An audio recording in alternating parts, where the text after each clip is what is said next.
اسلام آباد کی ضلعی عدالت نے سیشن جج کے فیصلے کے خلاف دائر درخواست پر حکم جاری کرتے ہوئے مقدمے کی نئی تاریخ مقرر کی اور فریقوں کو نوٹس جاری کیے۔ چیئرمین تحریک انصاف اور بشرا بی بی کو 20 جولائی کو عدالت میں پیش ہونے کا نوٹس بھی بھیج دیا گیا ہے۔ بات کرتے ہیں زمان مغل سے۔ زمان مغل بتائے گا، عمران خان کے یہ جو غیر شرعی نکاح کیس تھا، اس کے حوالے سے کیا پیش رفت سامنے آئی ہے؟ جی، یہ بڑی ڈیولپمنٹ ہوئی ہے اور چیئرمین پی ٹی آئی اور ان کی اہلیہ جو ہے ان کے غیر شرعی نکاح کے حوالے سے جو اپیل دائر کی گئی تھی مفتی حنیف کی جانب سے، اس کو قابل سماعت قرار دے دیا گیا ہے۔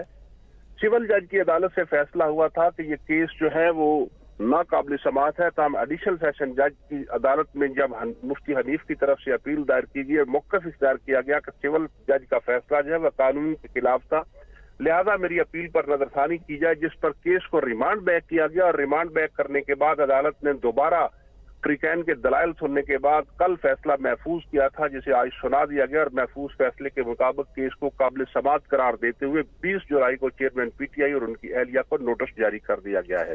20 جولائی کا نوٹس جاری کر دیا گیا۔ بہت شکریہ زمان مغل آگاہ کرنے کے لیے۔